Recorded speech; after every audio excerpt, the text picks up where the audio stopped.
Hi, friends. Chris Kelly here.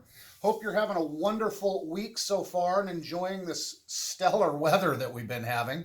Hey, at that time of the week, I just wanted to go over stats, data, what's going on in the market. Um, I guess I would say more of the same to some extent. Um, Listings have remained in the eights. That's new homes being brought to market in the Portland metropolitan marketplace. That's good. It would be better if it hit the 1,000 plus mark.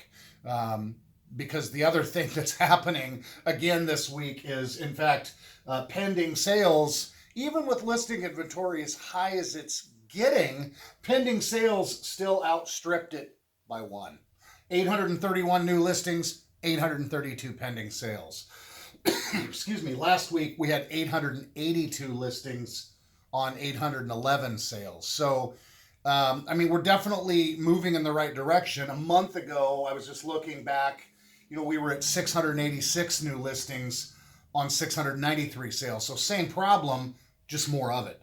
Um, you know, Again, is it a I had a colleague, a friend of mine, ask me today, "Hey, what makes this stop? I mean, at what point how does inventory get better? Because it seems like it's been bad for a while, and it's bad everywhere.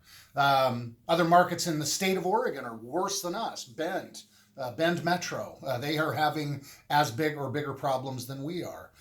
Clark County, which I don't really include in the Portland Metro data, but similar problems. So, I just said, look, it's a runaway train, and we don't want to hit a wall and have a crash.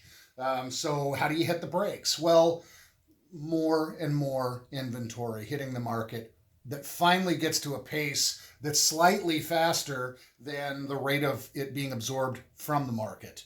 And again, we have a pretty big disparity, and this is something I've talked about in past weeks, between pending sales and closed sales. 832 pendings on 533 closed. That's a giant disparity. In 2019, I mean, this time of the year in 2020, we're right at the front end of a pandemic. So that's why we started including the 2019 numbers for a better reference, because 2019 was an awesome year, especially early on. But 618 pending, 535 sold. That's a fairly normal disparity between pendings and solds. 832 on 533 isn't.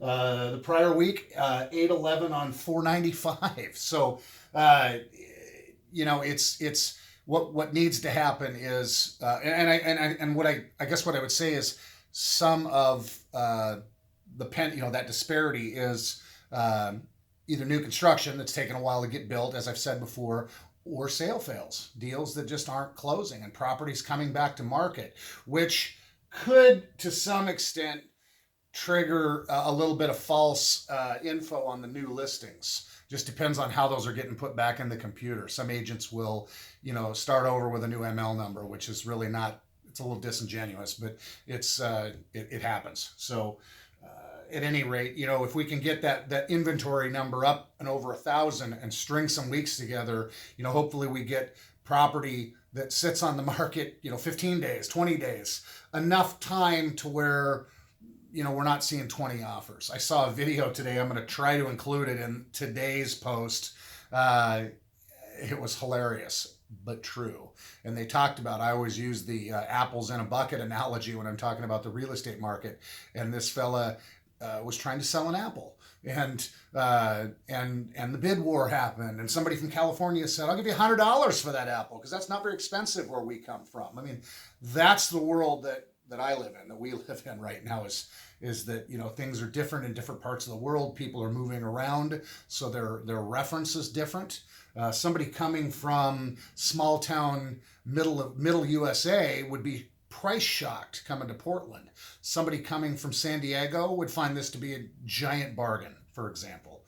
So anyway, median days on the market, there's a shocker. It's still at 5 days. It's been at 5 days for a long time. But real estate has literally gone up in value 20+% in the last 12 months. 430 median on a 525 median today. So that is a bit of a runaway train, and we do need a little bit of brakes. Not an e-brake, but a little bit of brake to that. So anyway, I hope you find this data, and I hope you find my commentary to be of value. If there's anything in your circumstances that I can be of help with, I am here. I'm always here to help. I'm always here to listen, offer some input if and where needed. So feel free and reach out. And until the next time.